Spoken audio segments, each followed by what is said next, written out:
চাকসু নির্বাচনে ভিপিজিএস সহ 24টি পদে ছাত্র শিবিরের জয়। এজিএস পদে ছাত্রদলের প্রার্থী জয়ী। রাকসুতে ভোট আজ। স্বাস্থ্য পরীক্ষার জন্য হাসপাতালে বিএনপি চেয়ারপারসন বেগম খালেদা জিয়া। অবস্থা স্থিতিশীল জানালেন চিকিৎসকরা। উৎসব মুখর পরিবেশে জুলাই সনদ সই হবে আশা প্রধান উপদেষ্টা।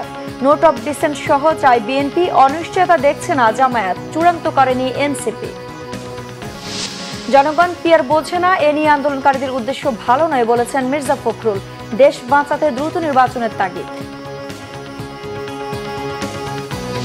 পুলিশের ব্যারিকেড ভেঙে শাহবাগ অবরোধের পর শহীদ মিনারে এমপিওভুক্ত শিক্ষকরা। আজ মার্চ টু যমুনা কর্মসূচি। বাড়ি ভাড়া বৃদ্ধির প্রস্তাব অর্থ মন্ত্রণালয়ে। রাজশাহী বিশ্ববিদ্যালয় কেন্দ্রীয় ছাত্র সংসদের ভোট গ্রহণ আজ। ভোট কারচুপি না হলে ফলাফল মেনে একসাথে কাজ করার কথা জানিয়েছেন প্রার্থীরা। সকাল 9টা থেকে বিকাল 4টা পর্যন্ত 17টি কেন্দ্রে হবে ভোট গ্রহণ। রাকসুতে 23টি পদে ছাত্র দল ও শিবির সমর্থিত সহ 12টি প্যানেল ও স্বতন্ত্র প্রার্থী লড়ছেন 247 জন। এর মধ্যে ভিপি পদে 18, জিএস পদে 13 ও এজিএস পদে 16 জন প্রতিদ্বন্দ্বিতা করছেন। এছাড়া প্রতিটি হল সংসদে 597 জন প্রার্থী প্রতিদ্বন্দ্বিতা করছেন। রাকসু ও সিনেটের মোট ভোটার 28,901 জন। রাকসু নির্বাচনকে ঘিরে ক্যাম্পাসে উৎসব মুখর আমেজ দেখা গেছে। ভোট দেওয়ার অপেক্ষায় শিক্ষার্থীরা। এছাড়া আইন শৃঙ্খলা পরিস্থিতি স্বাভাবিক রাখতে ক্যাম্পাসে র্যাব, পুলিশ ও বিজিবির প্রায় 3000 সদস্য মোতায়েন করা হয়েছে। শারীরিক পরীক্ষা নিরীক্ষার জন্য রাজধানীর এভারকেয়ার হাসপাতালে ভর্তি করা হয়েছে বিএনপি চেয়ারপারসন বেগম খালেদা জিয়াকে। মধ্যরাতে তাকে হাসপাতালে ভর্তি করা হয়। পরে এক ব্রিফিংয়ে বেগম জিয়ার ব্যক্তিগত চিকিৎসক অধ্যাপক ডাক্তার AZM জাহিদ হোসেন বলেন, জেলে থাকার কারণে চিকিৎসার অনেক প্রতিবন্ধকতায় বেগম জিয়ার শারীরিক জটিলতা আগেই বেড়েছে, তবে এখন স্থিতিশীল বলে জানান জাহিদ হোসেন। তিনি বলেন, চিকিৎসকরা বেগম জিয়াকে ভর্তির পরামর্শ দিয়েছেন, তাই ভর্তি করা হয়েছে। বৃহস্পতিবার পরীক্ষা নিরীক্ষা করা হবে। তিনি কবে নাগাদ বাসায় ফিরতে পারবেন এমন প্রশ্নের বিষয়ে ডাক্তার জাহিদ বলেন, মেডিকেল বোর্ড সিদ্ধান্ত নেবে, তবে আশা করছি 2-1 দিনের মধ্যেই হয়তো বাসায় ফেরার অনুমতি পাওয়া যাবে। এর আগে বুধবার রাত 11:30টার দিকে গুলশানের বাসভবন ফিরোজা থেকে গাড়িতে করে হাসপাতালে যান বেগম খালেদা জিয়া। ওনার ক্রনিক কিডনি ডিজিজের একটি পেশেন্ট। উনি হার্টে ওনার ব্লক আছে, হার্ট ফেলিউর ওনার একটা বড় প্রবলেম। ওনার লিভারের মধ্যে সমস্যা আছে। কাজেই এই সমস্ত যে জটিলতাগুলো, এটা মানুষের যে সমস্ত মেইন অর্গান, প্রত্যেকটার মধ্যে জটিলতা দীর্ঘদিন যাবত আছে এবং এই সমস্ত জটিলতা নিয়েই আলহামদুলিল্লাহ আল্লাহর শেষ মেহেরবানি, মানুষের দোয়া, ওনার অবস্থা স্থিতিশীল এবং উনি মোটামুটি এখন যে অবস্থা আছে আমরা আশাবাদী যে হয়তো মেডিকেল বোর্ড আগামী 1-2 দিনের মধ্যেই হয়তো ওনাকে আবার বাড়ি যাওয়ার অনুমতি দেওয়ার সম্ভাবনা রয়েছে। উৎসব মুখর পরিবেশে জুলাই সনদে রাজনৈতিক দলগুলো স্বাক্ষর করবে এমন আশার কথা শুনিয়েছেন প্রধান উপদেষ্টা ডক্টর মোহাম্মদ ইউনূস। তিনি আশ্বস্ত করেন, কথার কথা নয়, নির্বাচন ফেব্রুয়ারিতেই হবে। ভোট উৎসব করতে সরকারের নানা পদক্ষেপের কথা জানান প্রধান উপদেষ্টা। রিপোর্ট সৈয়দ আব্দুল মুহিতের। জুলাই জাতীয় সনদ স্বাক্ষরের ঠিক 2 দিন আগে বুধবার সন্ধ্যায় রাজধানীর ফরেন সার্ভিস একাডেমিতে রাজনৈতিক দলগুলোর সাথে জরুরি বৈঠকে সমাপনী ভাষণ দেন প্রধান উপদেষ্টা ডক্টর মোহাম্মদ ইউনূস। এ সময় তিনি বলেন, জুলাই সনদ নিয়ে রাজনৈতিক দলগুলোর অবদান স্বর্ণাক্ষরে লেখা থাকবে। জুলাই অধ্যায় নানাভাবে মানুষের মধ্যে ছড়িয়ে দিতে সরকার কাজ করবে বলে তিনি উল্লেখ করেন। উৎসবমুখরভাবে সেখানে যাব এবং এই দলিলে সই করব এবং উৎসব করব, সবাই সারা জাতি এটা শরীক হবে। কেউ আশা করে নাই যে সত্যি সত্যি এটা হবে। আমি যতজনের কাছেই বলে কেন এসে তামাশা লাগাই রাখছেন আপনি, তা বলে বুঝলেন একটা কিছু তো হবেই। ওনারা তো আলোচনা করছেন, আলোচনা ছেড়ে তো চলে যায়নি কেউ। তিনি আবারও আশ্বস্ত করেন, নির্বাচন ফেব্রুয়ারিতেই হবে। জুলাই সনদ রক্ষা করতে নির্বাচনে যেতেই হবে। ফেব্রুয়ারি মাসে নির্বাচন হবেই। এটা এই যে ঐক্যমত্য কমিশনের যে সনদ, এটা সনদেরই অংশ। এখন এটার সঙ্গে এটা জড়িত। এটা এই যে আমরা ঘোষণা করলাম, সেই ঘোষণাকে আমাদের রক্ষা করতে হবে। এটা এমন না যে কথার কথা বলে ফেলেছি, আচ্ছা ঠিক আছে 2 দিন পরে হলে কি হয়, ওরকম না। এটা ফেব্রুয়ারিতে হবে এবং ওই যে বারে বারে বলেছে, এটা উৎসবমুখর নির্বাচন হবে। বৈঠকের শুরুতে কমিশনের সহসভাপতি ডক্টর আলী রিয়াজ বক্তব্য দেন। তিনি বলেন, রাষ্ট্র সংস্কারে রাজনৈতিক দলগুলো এক অভূতপূর্ব প্রক্রিয়ার মধ্য দিয়ে এক হয়েছে। 40 পৃষ্ঠার জুলাই সনদ নিয়ে ভুল তথ্য ছড়ানোর অভিযোগও করেন ঐক্যমত্য কমিশনের এই সহসভাপতি। আশাবাদী যে একটি আনন্দঘন পরিস্থিতির মধ্য দিয়েই আমরা এই জাতীয় সনদ স্বাক্ষরের অনুষ্ঠানটা সম্পন্ন করব। সৈয়দ আব্দুল মুহিত, বাংলা ভিশন, ঢাকা। এদিকে কয়েকটি বাম দল ছাড়া বেশিরভাগ দলই শুক্রবার জুলাই সনদে স্বাক্ষর করবে। তবে বিএনপি স্থায়ী কমিটির সদস্য সালাউদ্দিন আহমেদ জানিয়েছেন, নোট অব ডিসেন্ট সহ জুলাই সনদে সই করবেন তারা। বলেন, জনগণের ম্যান্ডেট নিয়ে জুলাই সনদ বাস্তবায়নের পক্ষে বিএনপি, আর নভেম্বরে গণভোটের ব্যাপারে অনড় জামায়াত। তবে জুলাই সনদে সই করা নিয়ে কোনো অনিশ্চয়তা দেখছে না দলটি। আর জুলাই সনদের আইনি ভিত্তি নিয়ে এখনো ধোঁয়াশা কাটেনি বলে মত জাতীয় নাগরিক পার্টি এনসিপির। বিস্তারিত জানাচ্ছেন মামুন আব্দুল্লাহ।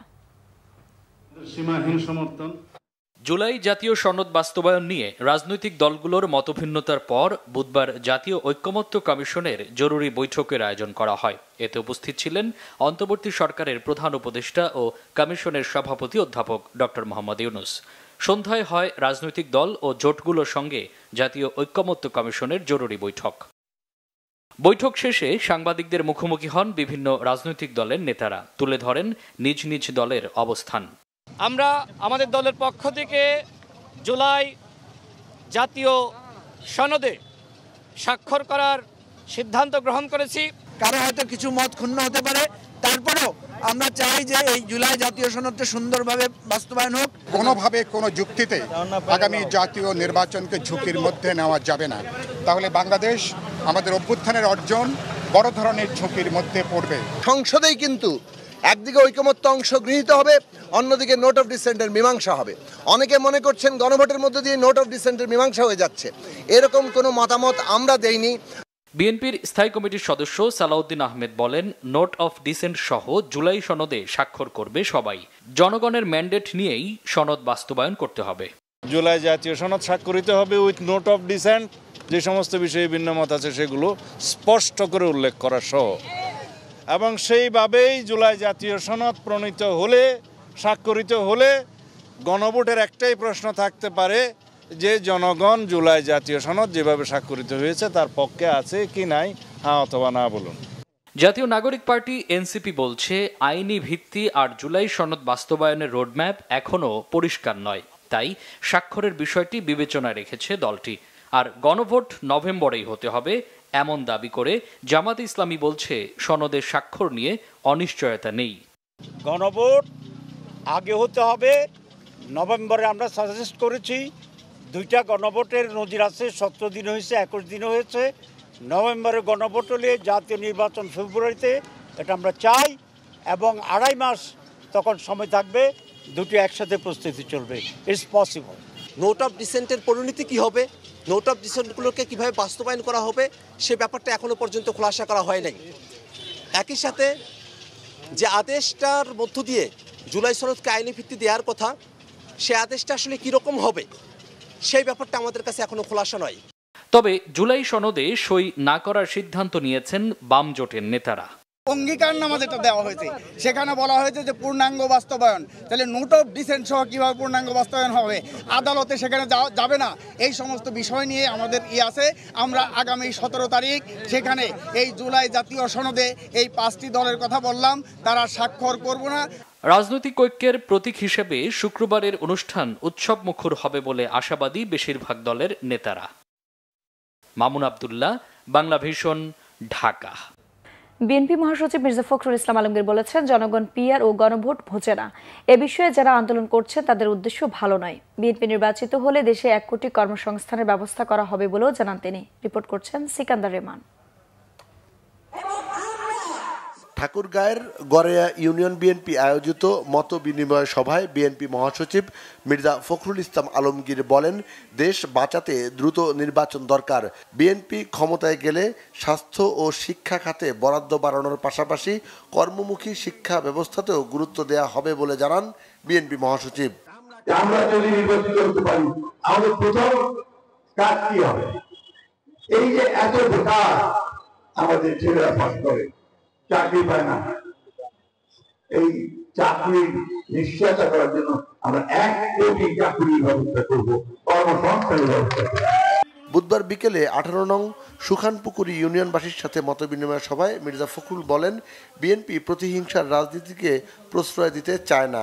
বিভাজন সৃষ্টি না করে দ্রুত নির্বাচনের মাধ্যমে জনগণের সরকার গঠনের কথাও বলেন তিনি।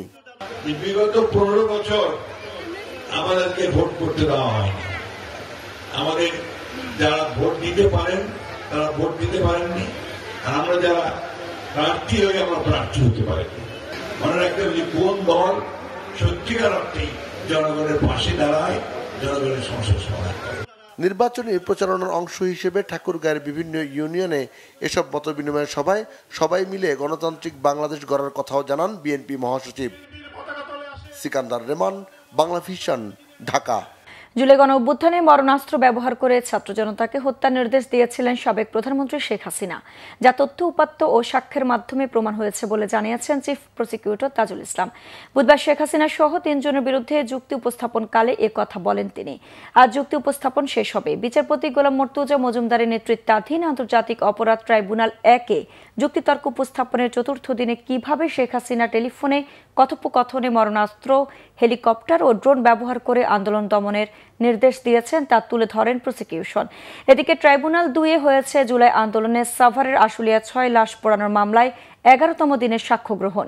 এছাড়া জুলাই আগস্টে দেশ জুড়ে সংঘটিত মানবতা বিরোধী অপরাধের মামলায় শেখ হাসিনা সরকারের সাবেক মন্ত্রী, এমপি, উপদেষ্টা, বিচারপতি সহ 45 জনের বিরুদ্ধে দায়ের হওয়া মামলার তদন্ত প্রতিবেদন 8 ডিসেম্বরের মধ্যে দাখিলের নির্দেশ দিয়েছে ট্রাইব্যুনাল 1। সেই সঙ্গে চট্টগ্রামের ছাত্রদল নেতা ওয়াসিম সহ 3 জনকে হত্যা মামলায় চট্টগ্রাম 6 আসনের সাবেক এমপি ABM ফজলে করিম চৌধুরী ও অন্য মামলায় চট্টগ্রামের সাবেক পুলিশ কমিশনার মোহাম্মদ সাইফুল ইসলামের বিরুদ্ধে ওয়ারেন্টের আদেশ দিয়েছে ট্রাইব্যুনাল। বেতনের 20% হারে বাড়ি ভাড়া ভাতা সহ 3 দফা দাবিতে বুধবার শাহবাগ মোড় 4 ঘন্টারও বেশি সময় আটকে রাখেন এমপিওভুক্ত মাধ্যমিকের শিক্ষক কর্মচারীরা। পরে শাহবাগে অবস্থান কর্মসূচি প্রত্যাহার করে কেন্দ্রীয় শহীদ মিনারে ফিরে যান তারা। বৃহস্পতিবার দুপুর 12টার মধ্যে প্রজ্ঞাপন জারি না হলে মার্চ টু যমুনা কর্মসূচি পালনের ঘোষণা দেন তারা। রুকনুজ্জামানের রিপোর্ট।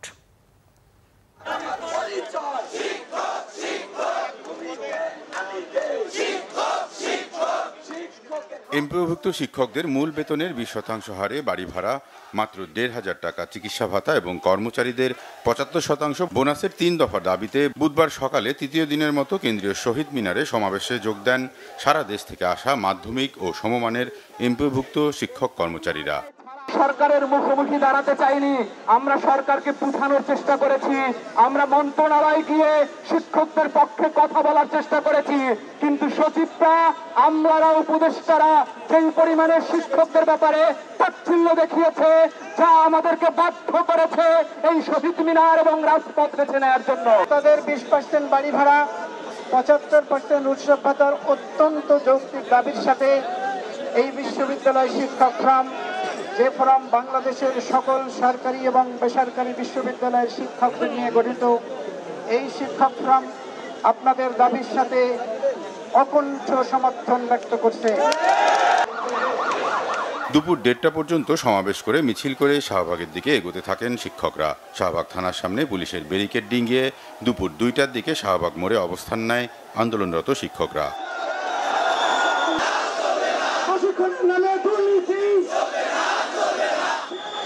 শাহবাগ অবরোধের ফলে যান চলাচল বন্ধ হয়ে যায়। আন্দোলনরত হাজার হাজার শিক্ষকের অবস্থানের কারণে গুরুত্বপূর্ণ শাহবাগ মোড় হয়ে যান চলাচল পুরোপুরি বন্ধ হয়ে যায়। দাবি আদায়ে শাহবাগে শিক্ষকদের অনড় অবস্থান চলে বিকেল 5:30 পর্যন্ত। পরে জনদুর্ভোগের কথা চিন্তা করে শাহবাগের অবস্থান কর্মসূচি প্রত্যাহার করে শিক্ষকরা। বৃহস্পতিবার দুপুর 12টার মধ্যে প্রজ্ঞাপন জারি না হলে মার্চ টু যমুনা কর্মসূচি ঘোষণা করা হয়। যমুনা অভিমুখে পদযাত্রা কর্মসূচি আমরা 12টায় শুরু করার চেষ্টা করব। এই 2টা কর্মসূচি আমরা পালন করব। পাশাপাশি আমাদের এখানের যে অবস্থান, টানা অবস্থান, এটা অব্যাহত থাকবে। আমাদের যে শ্রেণী কার্যক্রমের থেকে আমাদের নিজেদেরকে বিরত রাখা, এটা অব্যাহত থাকবে। গত 3 দিন ধরে এমপিওভুক্ত শিক্ষক কর্মচারীদের আন্দোলনের মুখে বুধবার বেসরকারি শিক্ষা প্রতিষ্ঠানে শিক্ষক কর্মচারীদের বাড়ি ভাড়া বাড়ানোর প্রস্তাব অর্থ মন্ত্রণালয়ে পাঠিয়েছে শিক্ষা মন্ত্রণালয়। রুকনুজ্জামান, বাংলা ভিশন, ঢাকা। মিরপুর অগ্নিকাণ্ডে প্রাণ হারানো 16 জনের ডিএনএ স্যাম্পল রেখে পরিবারের কাছে হস্তান্তর করা হবে বলে জানিয়েছে ঢাকা মেডিকেল কলেজ হাসপাতাল কর্তৃপক্ষ। তবে কোনো লাশের দাবি কেউ না করলে তা কয়েকদিন রেখে আঞ্জুমান মফিদুল ইসলামের কাছে হস্তান্তর করার কথাও জানান হাসপাতালের পরিচালক। প্রিয়জনের লাশ বুঝে নিতে মর্গের সামনে অপেক্ষায় স্বজনরা। এখনও লাশ শনাক্ত না হওয়ায় ক্ষোভ অনেকের। বিস্তারিত জানাচ্ছেন জিয়া খান।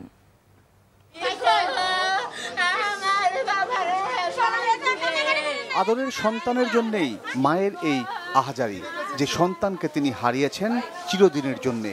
বুকের মানিকের লাশটি অন্তত ছুঁয়ে দেখতে চান তিনি।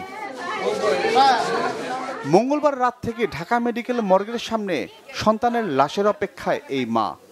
আমি তো বাবা সুস্থ মতো যাবে, সুস্থ মতো রাইবে।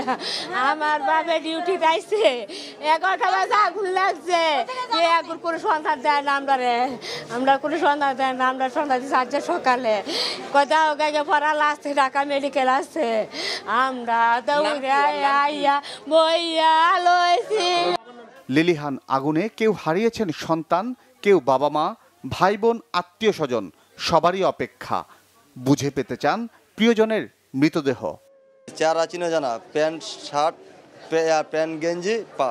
আগুন যখন লাগছে তখন আম্মুরে কল দিছিল, তখন চিল্লাইতেছিল আগুন আগুন বলে, আল্লাহ আল্লাহ করে চিল্লাইতেছিল। তারপর যে ফোনটা কাটিয়ে গেছে, তারপরে আর ফোন ঢুকে নাই।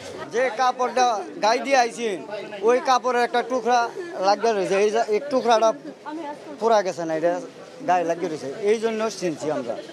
স্বজনের লাশ পেতে এই অপেক্ষার সময়টা আরো কত দীর্ঘ হবে, এই উত্তর কারো জানা নেই। সে যে বেলা 8টার সময় বাড়িয়ে যায়, আমারে কইছে যে আব্বা আমি অফিসে যাই। আমি যাও মায়া আসবার কথা, আমরা 10টার দিকে আসছি। আসলে আমরা যোগাযোগ করলাম যে আমার বড় ভাইরে লইয়া, তো তারা বলছে যতক্ষণ রূপনগর থানার পুলিশ না আসবে ততক্ষণ হারা কিছু করতে পারবে না, তারা দিতে পারবে না কিন্তু আমরা, তারা এই সিদ্ধান্ত জানাইছে। তা আমরা এনে দাঁড়ানোর জন্য রূপনগর থানার পুলিশের আশা, কখন আসবে আর কখন আমরা লাশ লইয়া আমরা বাড়িতে চলে যাব। মিরপুর রাসায়নিক কারখানা এবং পোশাক কারখানার আগুনে নিহত 16 জনের মধ্যে 9 জন পুরুষ আর নারী 7 জন। কর্তৃপক্ষ বলছে লাশগুলো পুড়ে এমন অবস্থা হয়েছে যা শনাক্ত করা কঠিন। ওনারা 10 জন ক্লেম করছেন যে তারা তাদের আত্মীয় স্বজনকে আইডেন্টিফাই করতে পেরেছেন। সেক্ষেত্রে আমরা তাদের ডিএনএ স্যাম্পল, সবার ডিএনএ স্যাম্পল রেখে তারপরে লাশ হস্তান্তর করা হবে যারা ক্লেম করছে। আর যেগুলো কেউ ক্লেমেন্ট নাই বা আননোন থাকবে, সেগুলো হয়তো আমরা কয়েকদিন দেখব, তারপরে হয়তো বা আঞ্জুমান মফিদুল ইসলামের কাছে হস্তান্তর করা হবে। জেলা প্রশাসক ও পুলিশ নিশ্চিত হয়ে স্বজনদের কাছে লাশগুলো হস্তান্তর করবে। জিয়া খান, বাংলা ভিশন, ঢাকা। সংবাদ শেষ করব ক্রাউন সিমেন্ট শিরোনামগুলো আরেকবার জানিয়ে।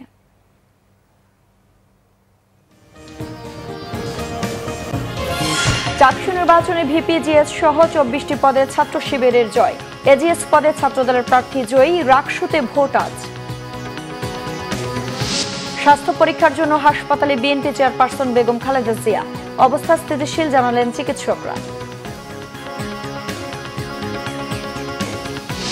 উৎসব মুখর পরিবেশে জুলাই সনদ সই হবে আশা প্রধান উপদেষ্টা। নোট অফ ডিসেন্ট সহ চাই বিএনপি। অনিশ্চয়তা দেখছে না জামায়াত, চূড়ান্ত করেনি এনসিপি। জনগণ পিয়ার বোঝে না, এ নিয়ে আন্দোলনকারীদের উদ্দেশ্য ভালো নয় বলেছেন মির্জা ফখরুল। দেশ বাঁচাতে দ্রুত নির্বাচনের তাগিদ। পুলিশের ব্যারিকেড ভেঙে শাহবাগ অবরোধের পর শহীদ মিনারে এমপিওভুক্ত শিক্ষকরা। আজ মার্চ টু যমুনা কর্মসূচি, বাড়ি ভাড়া বৃদ্ধির প্রস্তাব অর্থ মন্ত্রণালয়ে। দর্শক ছিল এখনকার মতো, পরের সংবাদ সকাল 10টায়। এর আগে নেটে রয়েছে নিউজ টপ 10 দেখার আমন্ত্রণ রইল। এছাড়া বাংলা ভিশন সংবাদ ও সংবাদ সংশ্লিষ্ট অনুষ্ঠান দেখতে ভিজিট করুন www.bvnews24.com ও facebook.com/banglavisionnews এবং সাবস্ক্রাইব করুন youtube.com/banglavisionnews। ধন্যবাদ।